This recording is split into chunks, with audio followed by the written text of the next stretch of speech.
When I decided to cook my way through this book, it wasn't quite as simple as just cracking open the front cover and diving in. That's because, at least in an ideal world, making pizza involves a little bit more equipment than you might have in your home kitchen. Now, if you're interested in cooking through this cookbook along with me, you don't need a backyard pizza oven, but it's something that I decided that I wanted to commit to. So all of this meant I needed to take some time to learn what I needed to buy it, wait for it to arrive, set it all up, throw all the packaging out, and actually learn how to use it.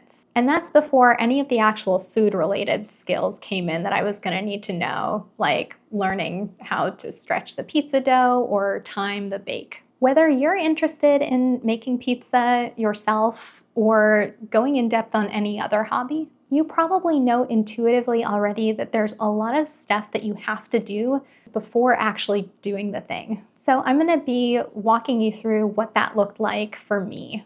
Don't think of this as an instruction manual for what you need to do if you are wanting to cook your way through this cookbook as well. Think of it more as my own personal journey and way of demystifying getting started on any big, overwhelming goal.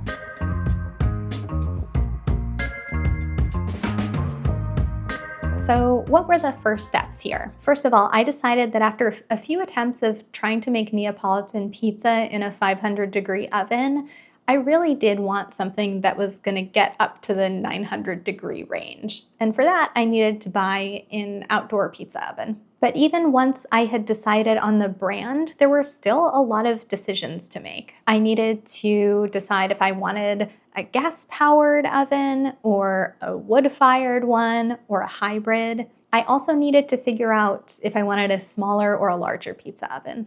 Fortunately, I had just gotten a nice tax refund, so my budget wasn't as constrained as it might normally be for an undertaking like this, but figuring out where those trade-offs are, where you can cut corners, and where you really need to splurge on something is also definitely a part of this process.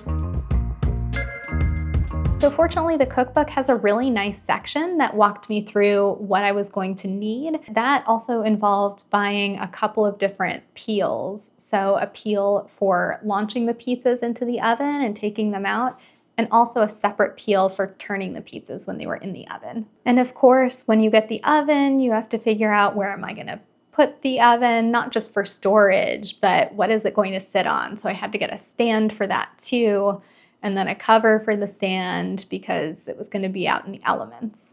That might sound simple on the surface, but it actually took a few days of research and figuring out exactly what I needed to buy before I could pull the trigger.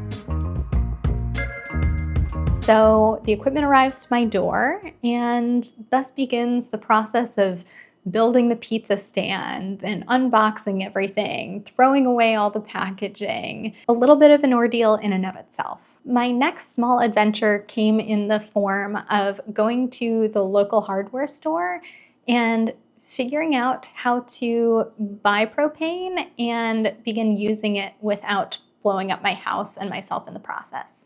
Fortunately, there was a very kind hardware store employee who spent an aggressive amount of time with me, teaching me all of the details about what tank I should buy and where I filled it up and how all of that worked. So propane day was a big day. Fortunately, now I feel confident in using it. And maybe this is old hat to you if you've used a gas grill for years, but this was entirely new to me. And I didn't want to cause bodily harm to anyone in the process, so I took my time with it. From there was a process of seasoning the pizza stone that came in the oven, so that needed to be done independently of baking anything for the first time. From there, I watched a really helpful video that walked me through what I would probably need to know in order to make my first pizza in the oven. And let's be clear, that was not going to be one of the fancy recipes from Alexandra Stafford's cookbook. I went to the store, bought a couple of balls of store-bought dough, some pre-made tomato sauce, and some basic shredded mozzarella, nothing fancy, and decided to make a few test pizzas before actually delving into the recipes in this cookbook.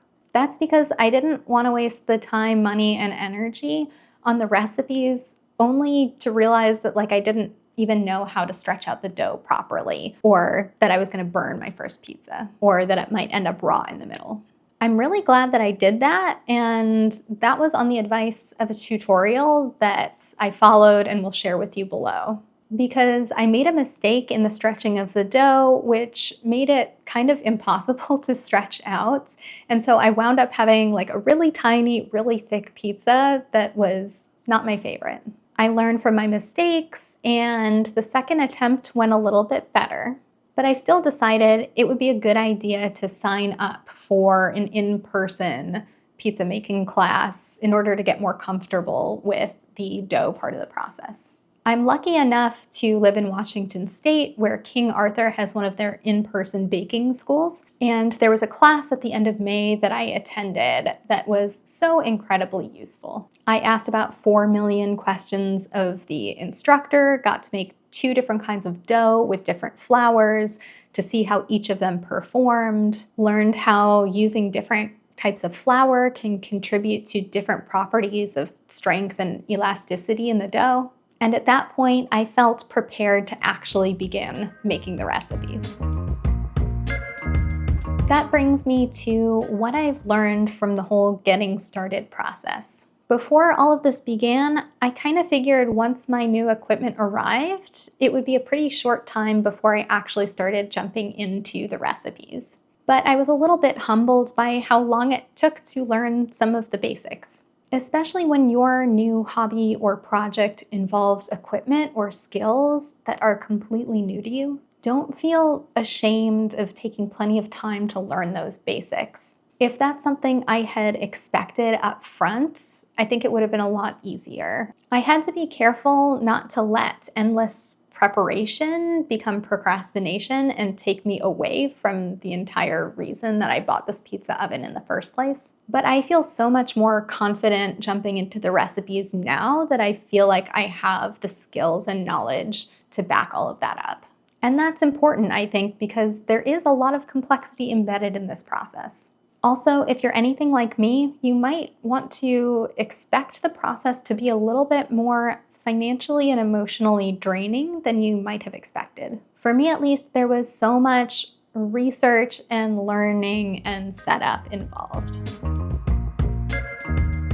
So next time I'm going to be making the first pizza and salad here with you. But before I kick off any recipe video, know that about 1 to 3 days ahead of time, I'm going to be making the pizza dough for that recipe. My first recipe from the book calls for a thin crust dough, so that is what I've made. And right now it is chilling in the fridge awaiting our first recipe together. So there's one question that I'm going to leave you with, whether you're cooking along at home or pursuing your own totally separate project. Think about whatever pursuit or project you're committed to going in depth with over the next year. Are you also committed to giving yourself the grace to figure out the first steps before you go full speed ahead? I hope so.